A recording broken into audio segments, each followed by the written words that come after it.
Thanks also to Michael Fallon, who's taken his seat during that. Good to see you again, sir. Thank you for coming in. Of course, Secretary of State for... Good morning, Secretary of State for Defence. The Times newspaper reporting this morning, Russia sending sophisticated jamming equipment to Syria designed to blind NATO pilots. How do you respond Yes, Russia making a difficult situation much more complicated and, frankly, much more dangerous. And NATO ministers will be meeting in Brussels tomorrow to express our very strong support with Turkey, whose airspace has been invaded, and to send out a message that we want Russia to use its influence in Syria to stop the Assad regime bombing its own citizens. That's what's been inflaming ISIL. Because the airstrikes that have been, the Russian activity that's been in Syria, looks to be directed against opponents of Assad rather than against ISIL. And it is ISIL, of course, that is the biggest threat to this country. Why is Putin doing what Putin is doing? I think Syria has long been a client state of Russia. There's long been that connection. But I think he's simply trying to prop Assad up. I think he was fearing, actually, that Assad was weakening. And this activity seems to be designed to prop him up. They've been bombing quite indiscriminately in areas where there isn't ISIL, where there are simply opposition groups to the Assad regime. What is the level of British involvement at this time?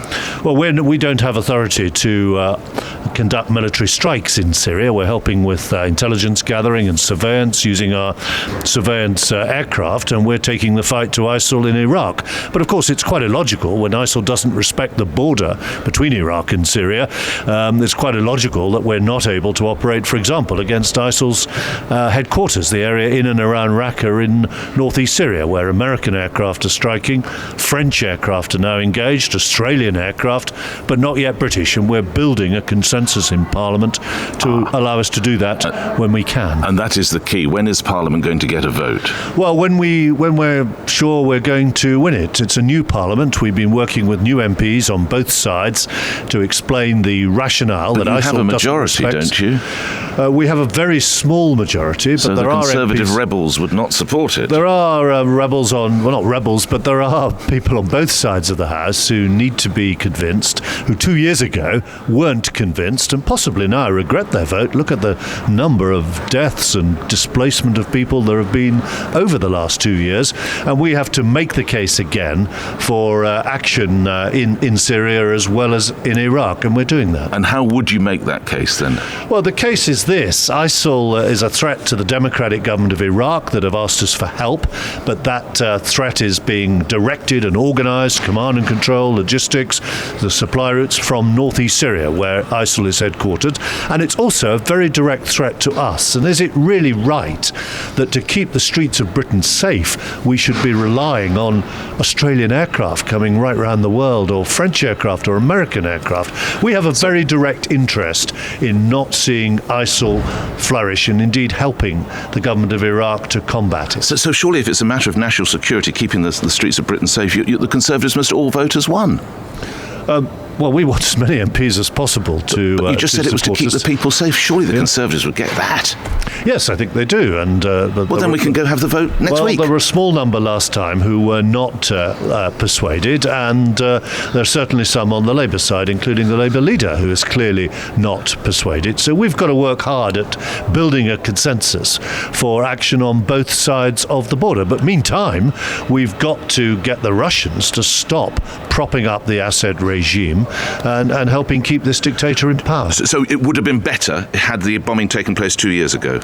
Undoubtedly, if we'd stopped Assad doing... Look what's happened since. Hundreds of thousands have been killed. So who would have taken over in Syria then? Millions have displaced. We've asked Parliament then for authority to strike, for example, at Syria's chemical weapons, which he was using then. Yes. If we'd done that then, hundreds of thousands of lives would have been saved. We wouldn't have had millions of refugees coming from Syria seeking safety in Europe. But who would be controlling Syria now? Oh, well, we would hopefully have in Syria the kind of government we've got in Iraq that is genuinely representative of all parts of Syria, not just the Alawite from where Assad comes, but from Sunni, Shia, Kurdish, Druze and Christians, a genuinely representative moderate government, which we've got in Iraq, which was democratically elected in Iraq and which we're supporting. Just lastly, we can't have any conversation in this city at the moment without talking about new jobs and leadership and and whatever. Who do you think should take the England rugby team over? Well, somebody clearly. We've got to learn from the defeat, and they've got matches to play in the Six Nations, which starts in a few months' time. If you're referring to any other kind of leadership, oh yes, that is that other thing that going is at on. least 5 years away, and I don't think we need to get excited about it now. Are you going to run?